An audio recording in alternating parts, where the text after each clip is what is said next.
Legal gun owners, I mean, I suggest the looters and such look out, because this is St. Louis, man. A lot of people are locked and loaded around here. Well, speaking about Governor Nixon, he was asked by a reporter yesterday during a teleconference, who exactly was in charge of the operation, because he had previously come out and stated during his state of address, his document there, the state of emergency, rather, that the Ferguson, the St. Louis County Police Department would be running the ground operations in Ferguson. But when he was asked by a reporter who's going to be running pretty much the whole shebang, he kind of stuttered and mumbled and didn't really want to answer the question, which I thought was very interesting, because I thought it's pretty cut and dry in the document that he gave out earlier. But when he was asked that specific question, and it's a great question by whoever asked that journalist, he couldn't really answer exactly who's running the ground operations. So I thought that was very curious, and I'm curious to see what's going to happen. What we've been told, there's a bunch of stuff set up in here, and we'll run up and peek in. Are you able to see anything? A little bit, not a whole lot. Oh, I got it. Okay, what's it look like? Oh, dang, you can see all kinds of tables set up. That definitely looks like a command center. Oh, yeah, you can see everything in there. I don't get what our country's coming to, but you can see all this. These guys are they're planning for the worst, and they're the ones causing. And really, when you think about it, times really haven't changed that much, because now look what we have in Ferguson that's going on right now. Do you think that the establishment is using Ferguson, for example, to further divide the nation, to racially divide the nation? Of course, it is absolutely no doubt whatsoever that is what the establishment is doing. That's the modus operandi, if you will, of the establishment. It hasn't changed. It continues to do the same thing. The only difference, which is not really different, is that we now have an articulate liar in the color of a colored man. I refuse to call him a black man, who is now the head, okay, or at least the nominal head, the figurehead, if you will, for these ongoing despicable actions that hurt everyday, ordinary black, white, brown, red, and yellow people of all colors in our nation. A lot of these people are going to go back and, hold on. What are they saying right now? The police just came over the thing. They said anybody in the road is now part of unlawful assembly. Oh, there's gunshots. What? People are shooting. People shooting in the parking lot right now. Everyone's All right, running. well, there's gunshots everywhere. all right, well, you guys stay low. All right, guys, we've had gunshots reported on Florissant Street right in front of the police headquarters. Everyone's screaming and running. And those are the things that we're fighting for and that we fight for here at INFOWARS. And we're not seeing the system come and aid us in those areas. So it looks like some people are jumping on a car now. It looks like somebody's bad. Is that a police? It looks like, is that a police car? There's no police cars out here in the... It's a security car. It looks like some protesters have smashed the front windows. Can you hear that going on? Yeah, people are screaming and now running forward. Nope, more gunshots. Now people are running again. I don't know what's going on, but everybody is running right now, and the cops are hiding behind the car. Yeah, it looks like, okay, now we're seeing something from CNN. There's a security car that has been, the windshield's headlights have been broken out. We can see a shot of the cops now. They're down, they're in a crouched position. Get your ass down. Hey, pull your head out of your ass. Fat boy, you better get down. You're a big target, you better get your fat ass down. You're a big target, you better get your fat ass down. You know what that is, don't you? You better get down, fat boy. You better get down, fat boy. Somebody's yelling at a large man, telling him, you better get down, fat boy. I don't know if you guys can hear that going through. Is that coming off your mic, Joe? Roger that. He's standing right beside me. Okay.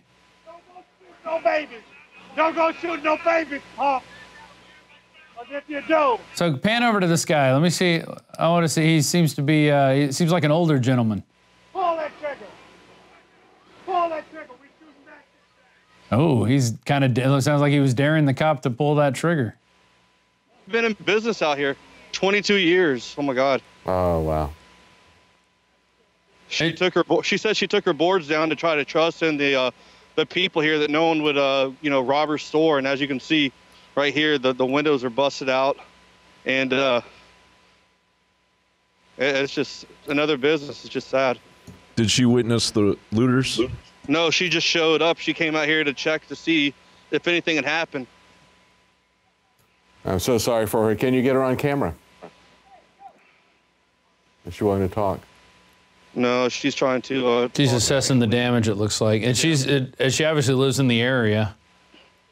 Yeah, she does. She said she's been here 22 years. God. And she said she purposely brought the boards down because she thought she could, you know, just put her faith in the community that nothing would happen. Well, as you guys... I don't know that it was a community that destroyed her building, though. That's the sad thing about it. Yeah, And, you know, here's a black lady, a small business person, an entrepreneur who has worked hard to build her business for 22 years. All she'll get back from the insurance company is going to be some compensation for what was damaged and stolen, but she's not going to have her income replaced. Right. It looks like the fire department is completely pulled out. They've even left this building to go. I don't know if it's completely out, but it's smoldering. This is right here. We're coming up on the McDonald's. So I guess they've been ordered out of the area completely since they have no way to defend themselves. As far as a media event and a psyop, and to study social engineering, and to study anthropology and sociology, the things the globalists scientifically study on record, you can see how Ferguson is a beta test for things much larger. I said 6 years ago that Obama was going to stir up race war in America. I'm on record saying it, let's not exaggerate, probably 3,000 or 4,000 times. I said a couple times a week. You do that, that's at least 300, 400, 500, maybe 1,000 times. I don't know. Conservatively, 500 times. I don't know. You've probably heard me say it so much you're sick of hearing it. Now, I'm not a rocket scientist, but I do study anthropology, social engineering, sociology. And you can clearly see where the system is trying to exacerbate racial, religious, ethnic, sexual differences and play us off against each other while doing it in the name of multiculturalism. Tell me how great Alex is. Tell me how he's the Jesus Christ of the world. I ain't never said that. Tell me how you his boy. I ain't never said he's Jesus. I ain't never said he's Jesus, bro. Alex is a racist. How you racist? And so is that other cat you down here with. You know, how's that man not a racist? Tell me how you racist. I ain't for the cameras. You know what I'm saying? Over here to me. There he is. That's the one who called black people. You ain't called nobody no terrorist. I never said that. Yes, you did. You ain't never said that. Today. Oh, we you didn't say that. No, that's how you respond to aggression. People are tired. I'm tired of it too. You ain't tired of it. No. Alex sent you out here to investigate and label black people terrorists. As you can see, these are a lot of the buildings that were broken into, looted, because they decided to put their trust into the community. I'm not saying that it was a lot of people that lived here, but that was their expectation, was to trust in the fact that they were going to listen to what the president asked for, what Eric Holder asked for, what the Michael Brown's family asked for was no violence, no looting, just peaceful protests. And as you can see today, I mean, this place looks like a war zone. Everyone's trying to repair, get their businesses back together. People are boarding up the windows. And then here, I'm going to make a right and get in this lane. You can see this auto zone burnt down. This is much resembles the Quick Trip from back in August. Just completely, totally collapsed in now. It's insane. And here you are, the real people of the community who want healing are out here cleaning up the pieces and trying to put it back together. I'll show you a terrorist.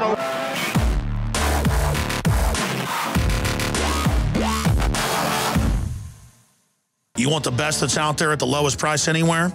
Well, we're bringing you a total win-win. The ultimate value, cutting-edge, trailblazing game changer that also supports the InfoWar. We have produced a limited run of DNA Force, and it will take up to 12 weeks to produce more once we sell out. Secure your DNA Force today at InfoWarsLife.com or call toll-free 888-253-3139. DNA Force from InfoWars Life.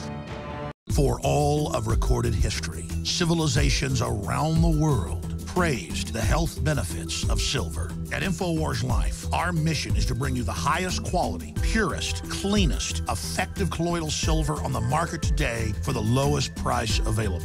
You don't have to be a doctor to know. The fall and winter months are the most dangerous time of year in North America when it comes to you and your family's health. InfoWarsLife.com is very excited to announce our biggest run yet of Silver Bullet colloidal silver, exclusively available at InfoWarsLife.com. Now, InfoWarsLife.com has taken colloidal silver to the next level using a cutting-edge technique that is free of toxic artificial additives. Now more than ever, it's important to stock up on high-quality Silver Bullet from InfoWarsLife.com and to help others during Christmas by teaching them about the powerful benefits of silver. Secure your Silver Bullet today at InfoWarsLife.com or by calling toll-free 888-253-3139. As people were waiting to see what was going to happen after the verdict of the grand jury was released, whether there was going to be looting and rioting, those with oathkeepers.org were on the ground organizing. Twice before, they had seen the governor of Missouri pull out the National Guard troops, pull out the protection, and let people riot. They knew that would happen again, so they began working together, putting a team together, and they were very effective at protecting some local businesses there. We're going to talk to Stuart Rhodes, the founder of Oath Keepers, as well as Sam Andrews, the person who put together the local team there in Ferguson, Missouri. Stuart, I think most of our viewers know about Oath Keepers, but for those who don't, give us a little bit of information about your origin and your mission statement. What we are is we're both current serving and former military, police, and first responders. And the mission of Oath Keepers is to remind all of us who took the oath, whether we're current serving or retired, of our obligations and duties to defend the Constitution. And a big wake-up call for a lot of folks was the gun confiscation during Hurricane Katrina, the use of emergency to set aside the Bill of Rights and set aside our rights. And we're seeing the same thing right now in Ferguson. You're seeing the government's giving the folks there a false choice. On the one hand, they are, violating the rights of peaceful protesters. Did that back in August. It's also happening again now. But on the other hand, they're not stopping the actual looting. And we saw this back in August, and we saw it the first night here in Ferguson. And we already kind of gotten a tip to the grapevine that they're not going to protect the people. And so we rallied our guys early Monday morning and got the word out for volunteers to go down and guard the buildings, to guard the business owners. And this is the sad thing, is that just like the Korean shop owners back in the Rodney King riots back in the 90s, they were abandoned by the police as well. And here, the Ferguson police and St. Louis police and also the National Guard have simply failed to protect the shop owners. And our team has been able to, over 2 nights' time, prevent the strip mall that they're guarding, which has a black-owned business, there's a business owned by a white person, and then 2 Asian businesses, multicultural. They've guarded those 4 businesses and prevented them from being burned down. And that was the whole point, is for us to lead by example and show the people there is a third way. The third way is you occupy the buildings, you protect your own, you protect the property owners who are vulnerable to arson. You don't leave the streets open to the arsonists, and you protect the people first and foremost. Without doing that, what's the point? Exactly. Serving if not protecting people. We had an interview last night with a firefighter with many years' experience, a former fire chief, and he pointed out that a lot of these small businesses are going to find that they're not insured for riots, just like they have exceptions in people's insurance clauses for war. A lot of these people are going to be permanently put out of business, even if they had an insurance policy that's going to pay to rebuild their business. They're going to be without income, without a livelihood for quite a while, and a lot of people don't have that kind of backup plan where they can withstand the amount of time that they're going to be without an income. I want to go to Sam Andrews. You mentioned how you guys got together on the ground and you protected some businesses there, offering them private security. Sam, you were the one who was organizing that locally there in Ferguson. Tell us a little bit about what happened there. I read one account of it. You said that they could not afford to hire private security. They didn't have the means to do it themselves. When you guys offered to volunteer, they had tears in their eyes. Yes, in fact, I am a local businessman here in St. Louis, and I run a small business, and so it's very difficult to be in a cash flow situation of a small business and have these sort of overwhelming events occur. Mm-hmm. You just don't have the resources to bring in people. That's right. And when I approached these people and offered them security, they literally broke down in tears and were like, "Thank you so much. We need so much help, and I don't understand why Governor Nixon is not helping us." And it was quite the emotional reaction.